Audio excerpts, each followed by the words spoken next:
لیکن سر اس پہ پھر ہمارا سوال تو آپ سے بنتا ہے 2017 میں جب 2014 کا واقعہ آپ بتا رہے ہیں، اس وقت مسلم لیگ نواز کی حکومت تھی جو 2018 تک رہی، اس کے بعد گزشتہ 1.25 سال سے آپ کے پاس حکومت ہے. یہ جو تمام واقعات گنوائے ہیں آپ نے، ان کے تحت کارروائی کرنا تو آپ لوگوں کا کام. ابھی پیرس باقی ہے، بہت لمبی پیرس ہے یہ. ابھی تو 2018 کے بعد پیرس باقی ہے نا. آپ 2018 میں جس بندے کو بٹھایا گیا، مسلط کیا، آج جنرل باجوہ صاحب بھی مانتے ہیں کہ ہم نے غلطی کی. ہمارا مقصد یہ تھا کہ یہ بندہ پاکستان کو ترقی دے گا، اس سے پاکستان خارجہ محاذ پر ایک پہچان بن جائے گا. پتہ نہیں یہ کیا کیا ہوگا، لیکن سیاسی طور پر، معاشی طور پر، خارجہ محاذ اور نظریاتی طور پر پاکستان کو ڈیمیج کیا اور زمین بوس کیا. یہ آپ کے سامنے. میں ایک اور سیکرٹ اور سیکریسی آپ کے سامنے رکھتا ہوں. سی پیک اور پاکستان کے درمیان کیا سیکرٹ ڈاکومنٹ نہیں تھے؟ وہ سیکرٹ ڈاکومنٹ کس کی حکومت میں اور کس کی اجازت سے IMF کو دیے گئے، امریکہ کو دیے گئے، آج بھی ریکارڈ پر موجود ہے. اب انہوں نے جو حلف لیا ہے ایز اے ممبر اسمبلی، پھر ایز اے وزیر اعظم، انہوں نے جو حلف لیا، کیا اس حلف کی خلاف ورزی آئین کی خلاف ورزی نہیں ہے؟ تو کیا یہ آفیشیل سیکرٹ ایکٹ کی خلاف ورزی نہیں ہے؟ لیکن سر اس پر کارروائی آپ کی حکومت میں آ رہا ہوں اس پوائنٹ کے اوپر ہے کہ آخر کیا چیز روکتی ہے. جب آپ یہ ساری باتیں کرتے ہیں، ہم سنتے ہیں بیٹھ کے، ٹاک شوز میں ہوتی ہے، پریس کانفرنس میں ہوتی ہے، جلسے میں ہوتی ہے، لیکن اس کے بعد والی جو سٹیج ہے وہ کام نہیں ہوتا. آپ نے کہا کہ شواہد نہیں ہے. کس شواہد کی بنیاد پر؟ اس سوال کا جواب میں دے رہا ہوں کہ شواہد یہ ہے. پھر بھی آپ کسی کاغذ کے پیچھے پڑے کہ کوئی شواہد دے یا حافظ طاہر آپ کو گواہ کے طور پر آ جائے. کس قسم کی شواہد آپ مانگ رہے ہیں؟ جب ایک کا پرنسپل سیکرٹری خود کہہ رہا ہے، اس سے پہلے آڈیو کال آئی یا نہیں آئی؟ اس میں محمود قریشی، یہی اعظم خان اور چیئرمین PTI، ہاں وہ کال آئی ہے. انہوں نے یہ نہیں کہا کہ یہ آڈیو نہیں ہے، لیکن انہوں نے کہا کہ اس کو ایڈٹ کیا گیا اپنے مرضی کا. مطلب مجھے ذرا حافظ طاہر خلیل صاحب سے مجھے اجازت دیں، میں بات پوری نہیں ہوئی. جب انہوں نے توڑ مروڑ کیا ہے، توڑ مروڑ کیا، جو بھی چیز نکلتا ہے وہ توڑ مروڑ ہے. لیکن جو بولتا ہے اعظم خان کی صورت میں کہتے ہیں کہ کوئی سیفر میفر نہیں تھا، یہ سارا ڈرامہ تھا، یہ بھی توڑ مروڑ ہے. بات یہ ہے، چلو سانحہ 9 مئی بھی توڑ مروڑ ہے، اور میر جعفر میر صادق کہنا یہ بھی توڑ مروڑ ہے. جس جنرل پہ قتل کا الزام لگایا بھی وہ بھی توڑ مروڑ ہے. اور ہاں یہ آپ کہہ سکتے ہیں وہ جو حملہ ہوا کون سے شہر میں ہوا، وہ جو اس پر حملہ ہوا کہتے ہیں حملہ ہوا وزیر آباد میں، اس میں توڑ مروڑ ہو سکتا ہے. اس میں توڑ مروڑ ہو سکتا ہے. اس لیے توڑ مروڑ ہو سکتا ہے کہ بجائے اس کے کہ وہ کسی سرکاری اور گورنمنٹ ہاسپٹل میں جائے، باوجود اس کے کہ اس کا وزیر اعلیٰ پنجاب میں بیٹھے ہیں، شوکت خانم میں کیوں گئے؟ وہ تو کینسر کا اسپتال ہے. صحیح. مجھے حافظ طاہر خلیل صاحب کو مجھے انکلوڈ کرنے دیں، کیونکہ حافظ طاہر خلیل صاحب ان 9 صحافیوں میں سے ہیں جنہوں نے سابق وزیر اعظم ذوالفقار علی بھٹو صاحب کا جب ٹرائل ہوا تھا سپریم کورٹ آف پاکستان میں، اس کو کور کیا تھا، اور اس میں بھی آفیشیل سیکریٹس ایکٹ اپلائی کرنے کا ایک معاملہ تھا جس وقت وہ زیر حراست تھے. حافظ طاہر خلیل صاحب، ڈیبیٹ آپ نے اب تک سن لی، معاملہ ظاہر ہے کہ یہ سائفر والا، اعظم خان کا بیان، یہ سب کچھ آیا. ذرا بتائیے گا کہ از دیر اے کمپیریزن جو بھٹو صاحب والا معاملہ تھا یہاں پہ؟ ایسا بات یہ ہے کہ یہ ایک سیکوینس ہے کہ 4 جولائی 1977 میں جب بھٹو صاحب کی حکومت کو ٹاپل کیا گیا، اس سے پہلے ایک سائفر کا واقعہ پیش آیا کہ اس سے 6 مہینے پہلے ذوالفقار علی بھٹو ایک سائفر لے کر راولپنڈی میں، راولپنڈی صدر بازار میں USIS کی بلڈنگ کے سامنے آئے. انہوں نے بطور وزیر اعظم سائفر لہرایا اور کہا کہ یہ مجھے ہنری کسنجر نے لیٹر بھیجا ہے، اور یہ لیٹر اس میں یہ کہا گیا ہے کہ وائٹ ایلیفنٹ میرے پیچھے پڑ گیا. نمبر 1، بھٹو صاحب کی اریسٹ ہوئی جب نواب محمد احمد خان کیس میں. اس کے بعد ایز اے پرزنر ان سے ایک ڈاکومنٹ مانگا گیا. ڈاکومنٹ کیا تھا؟ حمود الرحمان کمیشن رپورٹ بھٹو صاحب سے مانگی گئی. بھٹو صاحب نے کہا وہ تو میرے پاس نہیں ہے. ریڈ ہوا نوڈیرا ہاؤس پر، وہاں سے وہ ڈاکومنٹ نکالا گیا. بھٹو صاحب قیدی تھے، آفیشیل سیکرٹ ایکٹ ان پر لاگو کیا گیا تو نہیں چلا، نہیں ہوا. بے نظیر بھٹو کے سیکریٹری، پرنسپل سیکریٹری احمد صادق، انہوں نے پرائم منسٹر کے خلاف اقبالی بیان دیا بے نظیر بھٹو کے خلاف، کیا بنا اس کا؟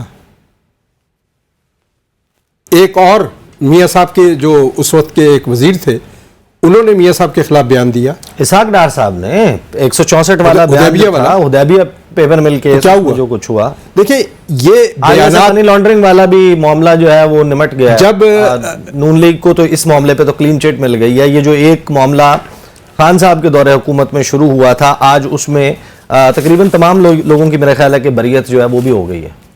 تو صورتحال یہ ہے کہ یہ واقعات جو ہے، اگر آپ ان کا ایک تسلسل دیکھیں تو یہ کوئی نئے واقعات نہیں ہے۔ یہ جو عمران خان کے خلاف یا خان صاحب کے خلاف سائفر کا معاملہ آیا ہے، دیکھیں یہ ڈاکومنٹ جو ہے یہ تو کیبنٹ کے سامنے بھی وہ کہتے رکھا گیا، انہوں نے نیشنل سیکورٹی کمیٹی میں بھی اس کو ڈسکس کیا، ظاہر ہے جب ڈاکومنٹ سامنے آیا تو پھر اس کے بعد کیا رہا وہ صحیح۔ طاہر خلیل صاحب بڑے تحمل سے سن رہے ہیں، اظہر صدیق صاحب بڑی دیر سے۔ اظہر صدیق صاحب، آپ نے میرے تمام جو پینلسٹ ہیں اسٹوڈیو میں موجود ہیں ان کی گفتگو سنی۔ حافظ حمداللہ صاحب تو کہہ رہے ہیں کہ یہ سارا توڑ مروڑ جو ہے نا یہ والا کام، ظاہر ہے کہ پاکستان میں آج تک آئین کی خلاف ورزی پر کسی کو سزا نہیں ہوئی، یعنی کہ ایگزیکیوٹ نہیں ہوئی، سزا سنائی تو گئی لیکن اس پر عمل درآمد نہیں ہوا۔ اب یہ بڑا سنگین معاملہ ہے جو آئین کی خلاف ورزی اور آرٹیکل 6 کی باتیں ہو رہی ہیں، آپ کس طریقے سے اب اس پہ جواب دیں گے؟ بہت شکریہ، بڑا مشکل ہے۔ مملکت پاکستان اسی لیے آگے نہیں بڑھ سکی کہ ہمیں اچھے سٹیٹس مین نہیں ملے، ہمیں سیاستدان تو مل گئے، ہمیں ملازم تو مل گئے، ہمیں وہ سٹیٹس مین نہیں ملے جو ملک کی بات کریں۔ اچھا، میں حیران ہوتا ہوں یہ سارے اس بات پہ لگے ہوئے ہیں کہ جناب وہ سائفر لیک کر دیا، وہ بھائی کنٹینٹ کیا ہے، اس کے کنٹینٹ میں یہ سب قصوروار ہے۔ یہ بیسیکلی بنیادی طور پر یہ اگر دیکھا جائے کہ، اور میں سمجھتا ہوں آج بھی کہ بغاوت کا پرچہ بنتا ہے جس پر سندھ ہاؤس سے نکل کے سندھ ہاؤس تک پہنچے، اور جس طرح نو کانفیڈنس موو چلائے گی، انصار عباسی کا کالم پڑھ لیں، ہارون رشید کا کالم پڑھ لیں، پھر یہی نہیں ہے، پھر وہ اس وقت کے امریکن امبیسڈرز کے لوگوں کو مل لیں، اور یہ تاریخ گواہ ہے اس بات کی کہ 56 آپریشن رجیم چینج ہوئے ہیں۔ اور ذوالفقار علی بھٹو صاحب کے ساتھ میں اس لیے اس کیس کو ملاتا ہوں کہ میں کچھ حقائق جانتا ہوں کہ 2007 میں عمران خان صاحب نے ایک پرائیویٹ محفل میں کہا تھا کہ وہ جو پروجیکٹ چھوڑ کے گئے ہیں ذوالفقار علی بھٹو صاحب وہ کمپلیٹ کریں گے۔ اصل لڑائی سمجھے کیا ہے، اور یہ ہمارے سیاستدان سمجھ نہیں آ سکے۔ آج دیکھیے گا انڈیا کیوں نہیں پکڑا جا رہا، اس کا سوچئے گا۔ جب رشیا توڑا گیا تو ہم لوگوں میں سے کئی نے اس کی مخالفت کی تھی اس بات کی، اور انڈیا نے، بھارت نے رشیا کے ساتھ چلا اور اپنی ایک پوزیشن لا کے آج امریکہ سے آنکھوں میں آنکھیں ڈال کر بات کر رہا ہے۔ یہ نعرے لگایا کرتے تھے امریکہ کا جو یار ہے، غدار ہے، آج تو امریکی ایجنٹ بنے بیٹھے ہیں سارے لوگ۔ یہ تو امریکی کو یعنی کیا کر رہے ہیں، کیا بات کر رہے ہیں سارے لوگ؟ کون سارے لوگ بنے بیٹھے یہ ہیں؟ بات کریں آپ بھی یہ کیا بات ہوئی سارے لوگ ایجنٹ بنے بیٹھے ہیں؟ یہ کوئی بات ہے؟ آپ ایجنٹ ہوں گے، یہ غلط بات نہ کریں۔ آپ یہ کیا بات کر رہے ہیں کہ ایجنٹ بنے بیٹھے ہیں سارے لوگ؟ ایجنٹ تو عمران خان ہے، ایجنٹ آپ جیسے لوگ ہیں جو بیٹھ کے آپ بات کر رہے ہیں۔ کیا بات کر رہے ہیں آپ؟ کیوں کہہ رہے ہیں ایسے کہ یہ سارے لوگ ایجنٹ بنے بیٹھے ہیں؟ ہم آپ کو کہتے ہیں آپ ایجنٹ ہیں، اپنی حیثیت کے مطابق بات کریں، اپنی حیثیت کے مطابق بات کریں۔ اچھا نہیں، اس میں ہم اس کو شائستگی کا پہلو برقرار رکھتے ہوئے بھی اس کے اوپر بات کر سکتے ہیں۔ اظہر صدیق صاحب آپ کنٹینیو کیجئے، جی میں دیکھیں ریپ اپ کر لیجئے کیونکہ ہمیں اس معاملے کو، ڈیبیٹ کو آگے بھی بڑھانا ہے۔ اچھا یہ دیکھیں، بات بڑی سمپل سی سمجھ نہیں ہے۔ میں نے جو آپ کے سامنے سارا چین آف ایونٹ ملا ہے نا، آپ کے سامنے رکھی ہے میں نے چین آف ایونٹ، اور یہاں بھی یہ ہے۔ میں دیکھیں میرا ٹویٹ اپنا نا عیسیٰ نقوی صاحب 27 مارچ کا پڑھ لیجئے گا، آج بھی ہو سکتا تو چلا دیجئے گا، جس میں نے کہا عمران خان چھکا مارنے کے جب سائفر، عمران خان نے وہ کاغذ کا ٹکڑا لہرایا تھا، سائفر تو تھا نہیں وہ، یہ تو اعظم خان نے بھی کہا ہے۔ عمران خان چھکا مارنے کے لیے تیار، اپوزیشن کیمپوں میں پریشانی، تحریک عدم اعتماد ابھی قومی اسمبلی میں پیش نہیں ہوئی، صرف ایجنڈے کا حصہ ہے، قومی اسمبلی تحلیل ہو سکتی ہے۔ 27 مارچ کو قومی اسمبلی تحلیل ہو سکتی تھی، لیکن عمران خان روایتی سیاستدان نہیں تھا۔ نہیں، اس وقت تو نو کانفیڈنس موشن کی موجودگی میں کیسے ہو سکتی تھی اظہر صاحب؟ اس وقت تو نو کانفیڈنس موشن فائل ہوا تھا۔ آپ کو 8 مارچ کو پیش ہوئی تھی، یہ 28 مارچ کو ٹیبل ہوئی تھی۔ 28 اچھا، آپ یہ کہہ رہے ہیں ٹیبل ہونے سے پہلے اسمبلی تحلیل کی جا سکتی تھی، یہ آپ کا پوائنٹ ہے؟ تو کر دیتا، لڑ لیتا الیکشن۔ یہی تو کہہ رہا ہوں آپ کو کہ عمران خان نے قوم کو جگایا, اس نے سائفر صحیح. حافظ حمداللہ صاحب, چودھری صاحب, آپ دونوں سے یہ میرا سوال ہے. دیکھیں یہ سارے سوالات جب ہم کہتے ہیں نا کہ آپ کے پاس ایکشنیبل ایویڈنس کیا ہے, کارروائی کیوں نہیں ہو رہی, یہ اس کی وجہ ہے. اس کی وجہ یہ ہے کہ آپ ایک مقدمے سے شروع ہوتے ہیں, بیانیاں بناتے ہیں, پریس کانفرنس کہتے ہیں اور کہتے ہیں کہ اس مقدمے میں یہ اوپن اینڈ شٹ کیس ہے, ابھی 4 دن میں آپ دیکھیں گے کیا ہوگا, جس طرح القادر ٹرسٹ کیس ہے. اب آپ ہر مقدمے کو ایسے لاتے ہیں, اس کے بعد وہ پسے پش چلا جاتا ہے, ایک نیا معاملہ آ جاتا ہے. اس وجہ سے ہم آپ سے کہتے ہیں کہ بھائی آپ ہمیں یہ بتائیں. دیکھیں اس میں ہم نے تو فیصلہ نہیں کرنا نا, وہ عدالت کے ہمارے حق میں فیصلہ ہو, ہم اس کو دوسرے نے الٹا لٹکا دیں. ہمارے حق میں تو یہ ہے.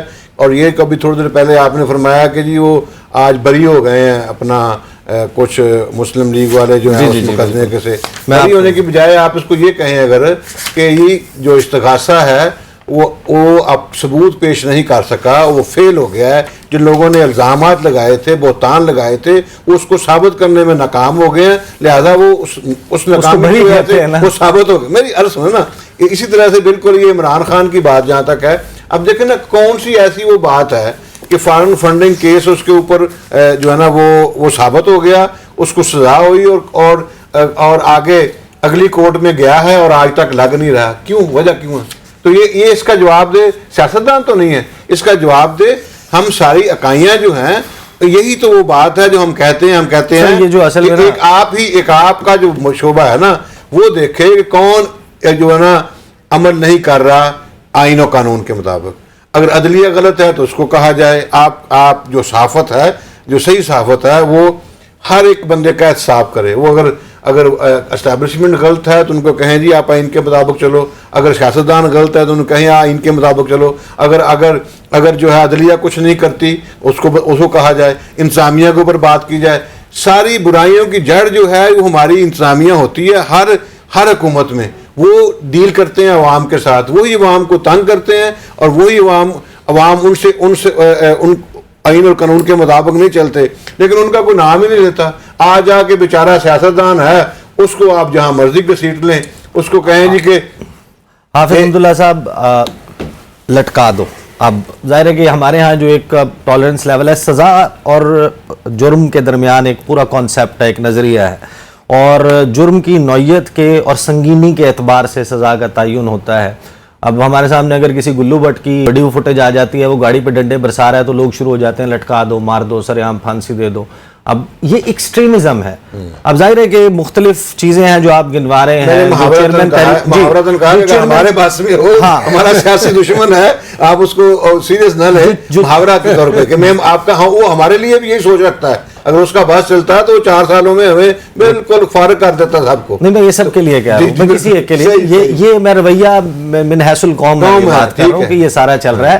اب یہ سوال سب کے ذہن میں آتا ہے کہ کوئی نہ کوئی تو ہے جس کی وجہ سے حکومت کی شامل تمام جماعتیں, ان میں یونینمٹی ہے, اتفاق ہے کہ ہم نے کارروائی کرنی ہے.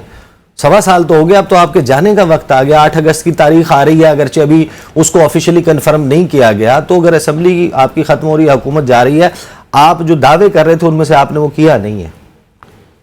ہم نے کب دعویٰ کیا کہ ہم حکومت میں آئیں گے اور ہمارا ٹارگیٹ یہ ہے کہ ہم عمران خان کو لٹکائیں گے؟ ہم نے یہ کہا, ہم نے تو یہ ختم نہیں. مختلف پریس کانفرنس میں آپ نے قومی مجرم قرار دیا. ہمارے آنے کا بنیادی مقصد یہ تھا, ان سے مخالفت کرنے کا بنیادی مقصد یہ تھا کہ وہ عوامی مینڈیٹ کے ذریعے نہیں آیا ہے. ہمارا مدعا یہ تھا کہ وہ ووٹ کے ذریعے نہیں آیا ہے. ہمارا مدعا یہ تھا کہ وہ ووٹ کے ذریعے نہیں, وہ کوٹ اور ووٹ کی طاقت سے آیا ہے. ہمارا مدعا یہ تھا. ہمارا مدعا یہ تھا کہ کوٹ اور ووٹ سیاست میں مداخلت نہ کرے. ہمارا مدعا یہ تھا کہ اسٹیبلشمنٹ آئین کے مطابق آئین کے ڈومین میں رہے. مدعا یہ تھا, لیکن کوئی ماننے کے لیے تیار ہی نہیں تھا. آخر خود ایک دوسرے کے خلاف وعدہ معاف گواہ بن گئے میڈیا پر. کوئی کہتا رہا کہ میں قانون سازی ان سے کرواتا تھا, بجٹ ان سے منظور کرواتا تھا, کسی کو چیئرمین سینٹ بنانا ان سے کرواتا تھا. یہ تو آن ریکارڈ موجود ہے. تو اس لیے میں کہتا ہوں کہ ہمارا مدعا یہ تھا کہ صاف جمہوریت ہو, آئین کی بالادستی ہو, قانون کی حکمرانی ہو, پارلیمنٹ کی سپریمیسی ہو, فوراً الیکشن ہو. یہ ہمارا مدعا تھا. لیکن جب پی ڈی ایم کی حکومت آئی پی ڈی ایم کی حکومت صرف 3 مہینوں کے لیے آئی. 3 مہینوں میں ہم نے کسی کو سزا اور جزا کے لیے ہم نہیں آئے تھے, نہ انتقامی سیاست کے لیے آئے تھے. 2 کام ہم نے کرنے تھے. ایک نیب کے قوانین میں ہم نے اصلاحات کرنی تھی, دوسرا الیکشن ریفارم ہم نے کرنے تھے. لیکن جب ہم اندر گئے پاکستان ڈوب چکا تھا معاشی طور پر. اب ہم مخمسے کے شکار ہو گئے. ایک طرف میں نے اپنی سیاست کو بچانا تھا, 1.5 انچ مسجد کو بچانا تھا, یا لاڑکانہ کو بچانا تھا, یا کیا کہتے ہیں اس کو جاتی عمرہ کو بچانا تھا, یا ولی باغ کو بچانا تھا, یا ہم نے جمعیت علماء اسلام کو بچانا تھا. یہ ہماری سیاست تھی. یا ہم نے ریاست کو بچانا تھا. ہم نے فیصلہ کیا کہ سیاست داؤ پر لگاؤ, سیاست جائے باڑ میں, قوم اور ملک بنیادی ترجیح ہے. ہم نے معیشت کو اٹھانے کی کوشش کی. انہوں نے پاکستان کو اقتدار میں بھی ڈیفالٹ کرنے کی اور ان کو معاشی طور پر تباہ کرنے کی وہ تمام اقدامات کیے جو آپ کے سامنے میں وہ نہیں دہراتا ہوں. لیکن جب یہ حکومت سے چلے گئے, ان کو رخصت کیا گیا, ان کی سابقہ وزیر خزانہ شوکت ترین 2 وزرائے خزانہ صوبے کو کیا کہتا رہا, کیا مقصد تھا اس کو, جائے باڑ میں پاکستان, اصل بات خان کی ہے. تو اس لیے میں کہہ رہا ہوں کہ ہم اس کے لیے نہیں آئے. آج الحمدللہ پاکستان ڈیفالٹ ہونے سے بچ گیا, پاکستان سری لنکا بننے سے بچ گیا. یہ ہمیں یقین ہے کہ ہم نے سیاسی طور پر نقصان کیا, ہمارے ووٹ بینک کو نقصان ہوا, لیکن جو کچھ ابھی ان کے ساتھ ہو رہا ہے یہ نہ پی ڈی ایم کر رہا ہے, نہ پی ڈی ایم کی حکومت کر رہی ہے, نہ یہ حکمران اتحاد کر رہا ہے, نہ حکمران اتحاد جماعتوں پر شامل حکومت کر رہی ہے. یہ ان کی اپنا کرتوت ہے. سائیں ہم ہی پی ڈی ایم نے ان کو کہا کہ جاؤ آپ دعویٰ بولو. پی ڈی ایم نے ان کو کہا, پی ڈی ایم نے تو نہیں کہا اس کو. کیا ایک منٹ, تو شاہخانہ سے جو کچھ چوری کیا گیا کیا پی ڈی ایم نے ان کو کہا؟ فارم پنڈنگ کیس میں کیا پی ڈی ایم نے ان کو کہا؟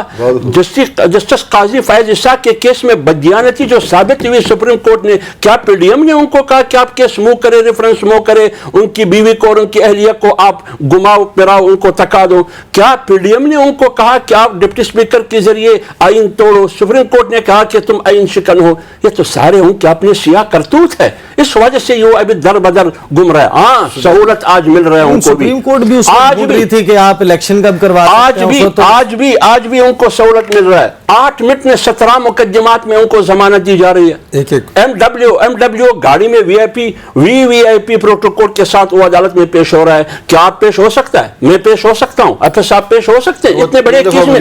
پھر کہتے ہیں کہ جاؤ فلان بنگلے میں, اس کے لیے کمپنی بھی مہیا کرتے ہیں, بزنس بھی اس کے لیے تشکیل دیتے ہیں. 10 لوگ, وہ بھی 10 لوگ, 9 بھی نہیں, 11 بھی نہیں, 10 لوگ. اور ٹیلی فون بھی آپ کر سکتے ہیں. 11 پہ اعتراض نہ ہوتا, 10 پہ آپ کا اعتراض ہے.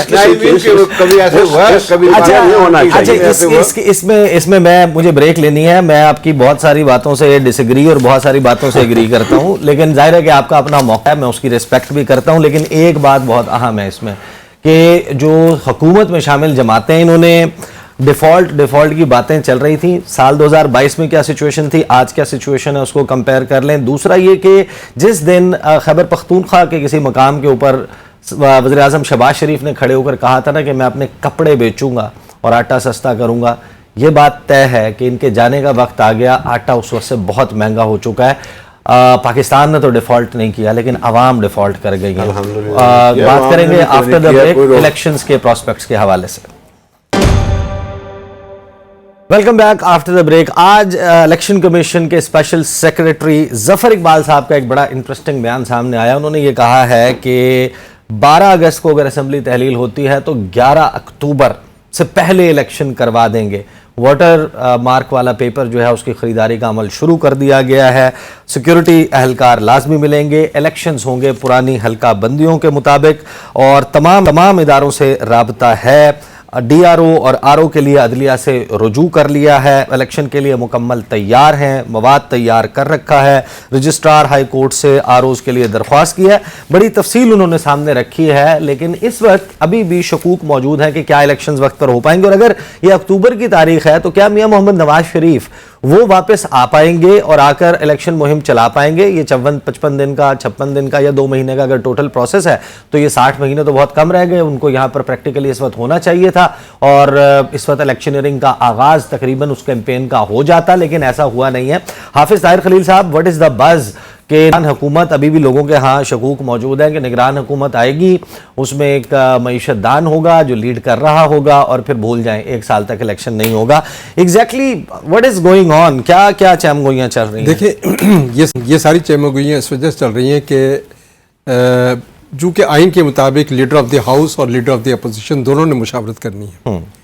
تو صورتحال یہ ہے کہ جو لیڈر آف دی اپوزیشن ہے ان کے بارے میں سب کو معلوم ہے کہ چونکہ فرینڈلی اپوزیشن ہے اور ان کی نون لیگ کے ٹکٹ پہ الیکشن بھی لڑنا ہے, الیکشن ہمارے اپوزیشن لیڈر نے. تو اس لیے معاملات جو ہیں وہ صرف پرائم منسٹر تک محدود ہیں, اور صرف پرائم منسٹر کا مطلب یہ ہے کہ ان معاملات میں 3 جو شخصیات ہیں اس میں پاکستان پیپلز آصف علی زرداری, میاں نواز شریف, مولانا فضل الرحمان اور میاں شہباز, یہ وہ لوگ ہیں جنہوں نے نگران حکومت قائم کرنی ہے. نہیں, مولانا فضل الرحمان سے نہیں وہ مشورہ کر رہے, وہ بڑے ناراض بیٹھے ہوئے ہیں, وہ کہتے ہیں نہیں, مولانا فضل الرحمان کسی اور وجہ سے ناراض ہیں, وہ ایک علیحدہ کہانی ہے اور ایک علیحدہ سٹوری ہے کہ وہ کیوں ناراض. چلیں ڈائریکٹ پوچھ لیتے ہیں, آپ صدر بنا سکتے ہیں مولانا فضل الرحمان؟ بسم اللہ. نہیں, صدر کے علاوہ بات یہ ہے, 2 باتیں. ایک تو بات یہ ہے کہ انشاءاللہ تعالیٰ میاں نواز شریف جو ہیں وہ 10 اگست اور میکسیمم جو ہے 14 اگست تک انشاءاللہ پاکستان ہوں گے. لیں جناب, پہلی مرتبہ ہمارے سامنے ہم ان کا بھرپور استقبال کریں گے. آپ نے ایک سرکولر جاری کیا, وہ اسی وجہ سے ہوا آپ کی پارٹی کا سرکولر. انشاءاللہ جو ہے وہ تاریخ ساز جو ہے ان کا استقبال ہوگا.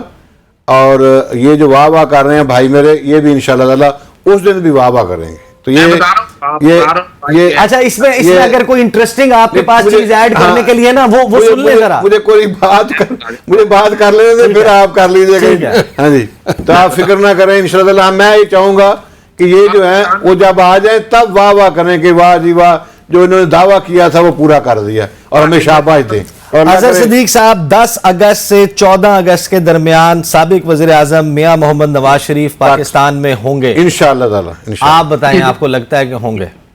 اصولی طور پر تو ڈوب مرنے کا مقام اس لیے ہے کہ جھوٹ بول کر 4 ہفتے کے لیے گئے تھے. ہم لعنت بھیجتے ہیں آپ کے اوپر بھی اور آپ کے جھوٹ کے اوپر بھی. آپ بکواس کر رہے ہیں. میں یہ کوئی بات ہے بلا کہ جھوٹ بول کے گئے تھے؟ تمیز کے دائرے میں رہ کے بات کرو یار. پتہ نہیں تم کس قسم کے تبصرہ نگار ہو, تمہیں تو نہیں, تبصرہ نگار ہو. یہ کیا بات ہوئی پلیز اپنی ٹرن پہ بات کریں, تمیز کے دائرے میں بات کرے. وہ آپ اپنی کوئی بات ہے, آپ اپنی ٹرن اپنی ٹرن میں بات کرو. یار آپ تمیز سے بات کرو. آپ پرنو خان تم بڑے ہو جا کر رہے بڑا. اچھا نہیں, بول کے گئے تھے, ہم مہذب انداز سے بھی اس میں بات کر سکتے ہیں. وہ تمہارے مامے عمران خان ان کو بھیجا ہے, وہ وزیر اعظم پاکستان تھا, اس کو چاہیے تھا کہ وہ روک لیتا. اس نے کیوں نہیں روکا, کیوں سائن کیے اس کے اوپر؟ اچھا, ان کو گفتگو اب ان کو کمپلیٹ کرنے دیں. اظہر صدیق صاحب پلیز کنٹینیو. دیکھیں, بات اتنی ہے کہ اگر محب وطن لیڈر ہوتے نا تو 4 ہفتے کے لیے گئے تھے, اور 4 ہفتے کے لیے عدالت نے کہا تھا, اور بیمار لے گئے تھے, کوئی علاج آپ نے سب جھوٹ اور فراڈ اور فریب سامنے آ چکا. پاکستان میں واحد آدمی ہے. تم تبصرہ نگار کون ہے یہ بندہ یار؟ نہیں, دیکھیں ان کا سوال ہے, آدمی ہے یہ تو ان سے بھی برا ہے جو آپ ان کا حق چھین سکتا ہوں. میں نے کب کو بات کی ان کو, میں کہہ رہا ہوں کہ یہ بدتمیزی سے بات کر رہا ہے تو پھر ٹھیک ہے. یہ کیا بات ہوئی یار؟ آپ غلط بات کر رہے ہو. اچھا چلیں, آپ ایسے بات نہیں کرنی چاہیے. آپ کہیں جی جھوٹ کی بجائے آپ غلط بیانی کہہ سکتے ہیں, کوئی تھوڑا نرم چلیں جی, نرم الفاظ کا استعمال کریں. اظہر صدیق صاحب, آپ کی جتنی گفتگو ہے اب آپ اس کو تھوڑا سا وہ کہہ رہے ہیں کہ نرم الفاظ میں آپ کو بات کرنی ہے, وہ آپ اس کے دائرے میں رہ کریں. انہیں اشتہاری ڈکلیئر کیا ہوا ہے, ایبسکونڈر ہے جس کو پنجابی میں بھگوڑا کہتے ہیں. انہوں نے اشتہاری میں نے نہیں ڈکلیئر کیا, عدالتوں نے ڈکلیئر کیا ہوا ہے. وہ آپ جیسے بھگوڑے جو لوگ ہیں نا, انہوں نے کیا ہوا ہے. آپ کی حیثیت کیا ہے؟ ایک عوام کے منتخب نمائندے کو کروڑوں لوگ اس کو چاہتے ہیں, پارٹی کو بیٹھ کے 2 ٹکے کا تمہارے جاتا, اب بندہ اٹھ کے کہے کہ وہ بھگوڑا ہے. Please I'll divert the question. فی الحال پروڈیوسر صاحب دونوں مائکس کی والیوم کو ڈاؤن کر لیں. حافظ طاہر خلیل صاحب, کتنی سخت بات کرنا. وہ کیا سخت بات کر رہے ہیں بھائی؟ چلیں, اظہر صدیق صاحب گزارش یہ ہے کہ اگر آپ تھوڑا سا وہ کہہ رہے ہیں کہ نرم الفاظ میں گفتگو کریں بات کیا جھوٹ کی جگہ آپ غلط بیانی کا لفظ استعمال کر لیں. نہیں اس کو ان کو آپ کے عدالت نے اس کو بھیجا, ان کو آپ کے وزیر اعظم نے کابینہ نے اس کی اجازت دی. اچھا ان کو گفتگو تو کر لیں گے, آپ بالکل اپنے ٹرن کے اوپر رپلائی کیجئے گا, آپ ان کو بات کرنے دیں. اظہر صدیق صاحب بولیے. جی میں دیکھیں یہ ریکارڈ کی باتیں ہیں کہ نومبر 2019 میں 4 ہفتے کے لیے بیماری کا بہانہ بنا کے اجازت لی تھی انہوں نے, اور آج تک بیماری کا علاج انہوں نے کرایا نہیں, اور 2 عدالتوں سے اشتہاری ڈکلیئر ہے. بیماری کا علاج کیا نہیں ہے, بندہ تمہارا وزیر اعظم نہیں رہا, بیماری اس کا ایسا علاج کیا, ڈبل ٹیکا لگا دیا آپ کو. ہاں جی اس کا سر آپ ان کو کمپلیٹ کرنے دینا, میں ایسے یہ بات کرے گا تو میں اس کو بات نہیں کرنے دوں گا. نہیں آپ اپنے ٹرم پہ جو ریپلائی کرنا ہے آپ کیجئے. جی اظہر صدیق صاحب. پہ کون لے جاتا ہے, پارلیمنٹ میں پتہ نہیں کون لے جاتا ہے. چلے چھوڑے اس بات کو. اب دیکھیں ریکارڈ کی باتیں ہیں. ریکارڈ کیا ہے کہ 2 کیسوں میں سزا ہوئی ہے, ایک میں 10 سال ہے, ایک میں 7 سال ہے. وہ جیسے ہی آئے گا ریڈ کارپٹ بچے گا اڈیالہ جیل کا, اسی طرح جائیں گے اڈیالہ جیل کے اندر. ہم اس کو بنائیں گے انشاءاللہ تعالی. اور سن تو لے, جواب دے دینا آپ آ جائیں گے. پھر وہی بات ہے, اڈیالہ جیل جائیں گے, وہاں سے اگر عدالتوں نے اپیل سن لی ان کی تو پھر آ جائیں گے. اور میں کہہ رہا ہوں آپ کو کہ وہ پاکستان نہیں آ رہے, میں چیلنج کر رہا ہوں اس بات کو, یہ نوٹ کر لیجئے گا اکٹھے, یا تو یہ کھانا کھلائے گا یا میں کھانا کھلا دوں گا. ٹھیک ہے, میں آپ کو بکرا کھلاؤں گا اگر ہم غلط ہیں. چلیں آپ بکرے کی آگے چل رہا ہوں. آگے دیکھیے عیسیٰ نقوی صاحب, بات اتنی سی ہے, یہ ساری جو باتیں ہیں نا, یہ ساری جتنی بھی باتیں کی ہیں, ملک کی معیشت, میں نہیں کہہ رہا, ورلڈ اکانومی کے جو فورم ہے انہوں نے بتایا کہ عمران خان کے دور میں ایک ریکارڈ ترقی ہوئی ہے. آپ صرف اتنا دیکھ لیں کہ جیسے آپریشن رجیم چینج کے نتیجے میں گورنمنٹ گرائی گئی ہے تو $100 ارب, $100 بلین کی بات ہے. اگر آپ آ جائیں, اگر اٹھا کر دیکھیں کہ اس ملک کو نقصان کیا ہوا ہے, آپ ڈالر کی پرائسز اور باقی چیزوں کو دیکھیں, یہ صرف عمران خان کو گرانے کی وجہ سے ہوا ہے. نہ گراتی اچھی بلی کمیشن چل رہی تھی, 5 سال کے لیے حکومت پوری چلنی تھی, آج یہ کر سکتے ہیں. اور جہاں تک یہ ہے جتنا آئینے اور جو باتیں کر رہے ہیں نا کہ پی ڈی ایم کچھ نہیں, بھائی ہر ایک کو پتا ہے اسٹیبلشمنٹ آپ کے ساتھ کھڑی ہے, جو کچھ آپ نے کیا ہے جمہوری دور میں یہ لکھا جائے گا کہ پارشل لا اس ملک کے اندر رہا ہے. آپ لوگوں میں تو اتنی ہمت نہیں تھی. کیونکہ اظہر صاحب کیونکہ وقت جو ہے وہ میرے پاس کم ہے, مجھے اب آپ نے جو گفتگو کیا اس کا جواب لینے دیں. چودھری صاحب مجھے یہ بتائیے گا کہ وہ یہ کہہ رہے ہیں کہ میں چیلنج کرتا ہوں, میاں صاحب نہیں آ رہے واپس, 14 اگست تک تو نہیں آ رہے. بادشاہ بندے ہیں, ان کے چیلنج کرنے سے کیا ہوتا ہے. میں آپ کو جو بات کر رہا ہوں وہ تیاریاں ہیں جو ہم نے الحمدللہ شروع کی ہے. بسم اللہ چلائیے گا آپ. دیکھیں جو آپ کی تیاری ہے, جو انفارمیشن بیسڈ ہوتی ہے, ہم تیاری کر رہے ہیں ان کا استقبال کرنے کے لیے. اگلی بات یہ ہے کہ انشاءاللہ تعالیٰ یہ لوگ دیکھتے رہ جائیں گے, انتخاب بھی ہوں گے, ہم منتخب بھی ہوں گے, وزیر اعظم بھی بنے گے میاں نواز شریف, اور یہ تعمیر و ترقی کا جو سفر جو ٹوٹا ہے ان کی وجہ سے کہہ رہے ہیں انہوں نے بہت ترقی کر لی. عمران خان نے واقعی بڑی ترقی کی, انہوں نے پلاٹ بیچنے کی ترقی کی, انہوں نے جناب اپنا القادر ٹرسٹ بنایا, بڑی ترقی کی, انہوں نے جناب اپنا توشہ خانہ سے گھڑیاں لے کے. آپ یہ دیکھیں, آپ کے توسے سے میں ان سے کہتا ہوں, ہمیں یہ اعتراض نہیں ہے اس کے اوپر کہ انہوں نے گھڑیاں جو ہیں لیک نہیں لی. ہمیں اعتراض یہ ہے, پہلے میرا اعتراض سن لیں, ہمیں اعتراض یہ ہے کہ انہوں نے گھڑی 2 کروڑ میں لے کے 28 کروڑ کی بیچی. یہ اعتراض ہے کہ جھوٹ کی بنیاد کے پر, بے ایمانی کی بنیاد. تو آپ کے سامنے وہ جو 28 کروڑ روپے کی گھڑی بیچی جا کے فرا گوگی نے. ہمیں اعتراض, اگر اپنے استعمال کے لیے کوئی لے لے کوئی تحفہ وہاں سے تو اس کے اوپر کوئی اعتراض نہیں ہے. نہیں سر, آن لائٹر نوٹ پھر آپ یعنی کہ پھر آپ مجھے بتائیں, آپ نے وہ جو کراچی والا ٹرمینل ہے وہ آپ کو پھر پاکستان تحریک انصاف سے رابطہ کرنا چاہیے. وہ جو $50 ملین میں لیز پہ گیا ہے تو آپ ان سے رابطہ کرتے وہ زیادہ مہنگا کروا دیتے. یہ والے وہ اپنا کمیشن کھا لے. اگر آپ کہہ رہے ہیں وہ اتنے سمارٹ ہیں کہ 2 کروڑ کی چیز 28 کروڑ کی آپ کے سامنے ہے, یہی تو یہ آؤٹ سورسنگ بھی سے کرنا ہے آپ کے سامنے ہے. آپ مجھے بتائیں, وہ جس بندے نے گھڑی لی اس نے کہا کہ میں نے 28 کروڑ کی لی. ٹھیک ہے جی, ٹائم میرے پاس لاسٹ 2 منٹس رہ گئے. اظہر صدیق صاحب if you want to add anything, پھر میں حافظ طاہر صاحب سے بات پوچھوں گا. اچھا دیکھیں, میں بات صرف اتنی سی کہہ رہا ہوں کہ ملک کی معیشت, یہ اچھا لگتا ہے اس طرح کی سیاسی باتیں کرتے رہنا. 3 باتیں ان کے پاس جواب کوئی نہیں ہے. انہوں نے عمران خان کی گورنمنٹ کو گرا کے کیا اچیو کیا ہے وہ سامنے ہے.